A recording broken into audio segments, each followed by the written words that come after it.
नमस्कार व्यूअर्स, आप सभी का स्वागत है रेडियो द्वारका में। थैलेसीमिया और बोन मैरो ट्रांसप्लांट को लेकर बहुत सारे लोगों के मन में अनेक सवाल होते हैं।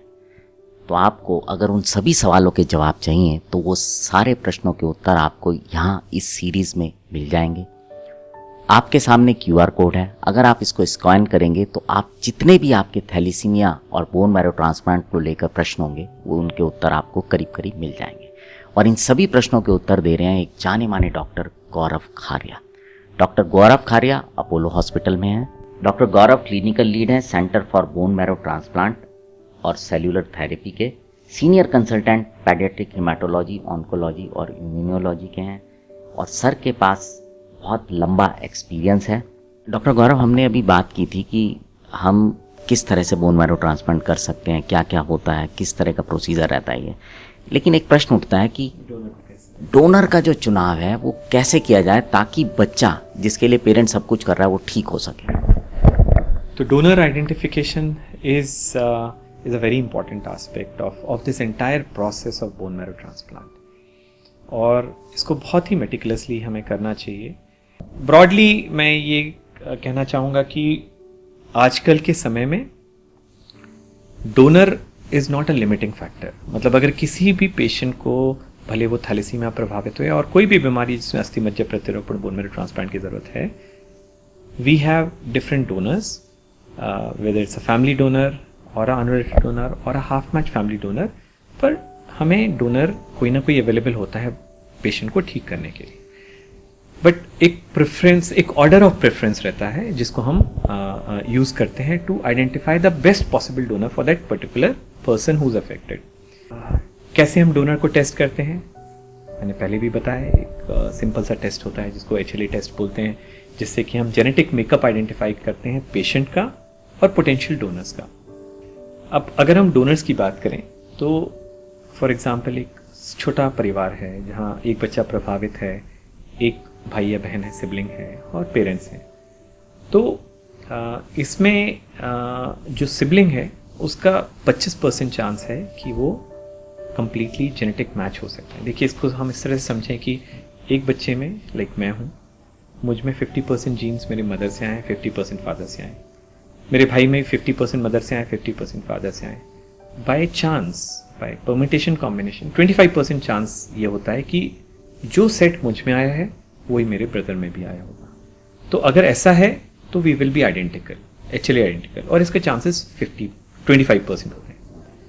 50% चांसेस होते हैं कि हमने एक जीन इनहेरिट किया, एक जो हैप्लोटाइप है वो इनहेरिट किया है मदर से या फादर से, then will be 50% identical.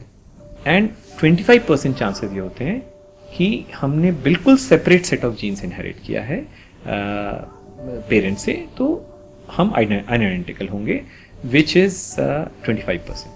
So 25% full match, 25% unidentical and 50%. 50% is half match. तो अगर एक छोटा परिवार है तो बच्चे के चांसेस होते हैं 25%। चूँकि हमारे यहाँ कुछ ऐसी कम्युनिटीज़ हैं जहाँ marriages are within the families, so the genetic pool is very sort of compact. ऐसे में हमने देखा है कि parents are also at times fully match, so like fully genetic match almost 5 to 7% cases में।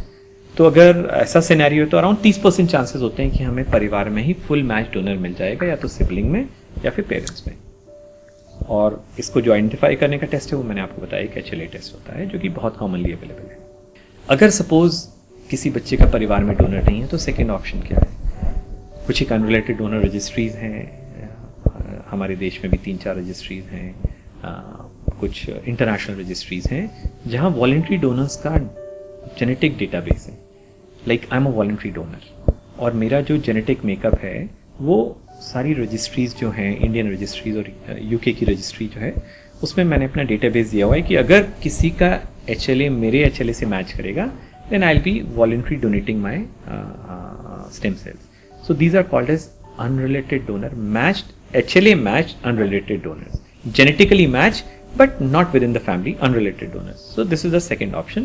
इसके चांसेस भी awareness के कारण आजकल काफ़ी सारे डोनर्स हैं जो वॉलंटरी आगे आ रहे हैं।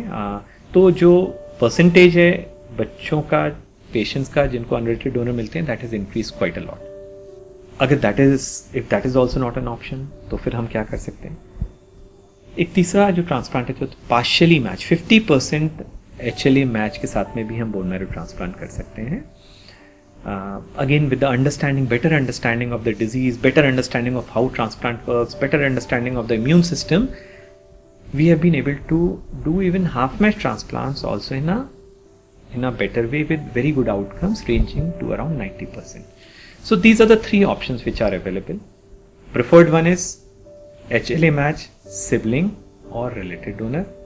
Second is HLA match, unrelated donor. And third option is haploidentical transplant in case the family wishes to go ahead with bone marrow transplant. बहुत बहुत धन्यवाद सर आपका, और उम्मीद करता हूँ व्यूअर्स को इस विषय पे पूरी जानकारी मिल गई होगी. तो व्यूअर्स, अगर आप इसको सुन रहे हैं तो आप QR कोड को स्कैन कीजिए, पूरी सीरीज सुनिए. इसमें से एक एपिसोड ऐसा भी है जिसमें कि हमने ये पता किया है कि कौन सी इस तरह की सुविधाएं हैं जिनसे इस इलाज को कौन लोग मुफ्त में करा सकते हैं, किस तरह की सरकारी सुविधाएं हैं. वो एपिसोड 10 है, उसको भी आप सुनिए. अगर आप उसमें फॉल करते हैं तो आप संपर्क कर सकते हैं, और हमने कुछ नीचे कॉन्टैक्ट नंबर दिए हैं डिस्क्रिप्शन बॉक्स में, और साथ ही साथ एक ईमेल आईडी है जिसपे कि आप अपने इस विषय से जुड़े किसी भी प्रश्न के बारे में जानकारी ले सकते हैं, उत्तर ले सकते हैं. आपसे निवेदन करूंगा कि इस कार्यक्रम को और ज़्यादा से ज़्यादा लोगों तक साझा करें ताकि जागरूकता बढ़े, क्योंकि जागरूकता ही एकमात्र बचाव है इस बीमारी से. और जितने लोग इससे बच सकते हैं, जैसा कि सर ने पहले एपिसोड में बताया था कि इस मिशन जो है वो ये है कि इसको समाप्त किया जाए हिंदुस्तान से, आप भी उस मिशन में जुड़िए, साथ दीजिए और लोगों की मदद कीजिए. अब आपसे विदा लेते हैं, जुड़े रहें रेडियो द्वारका के साथ.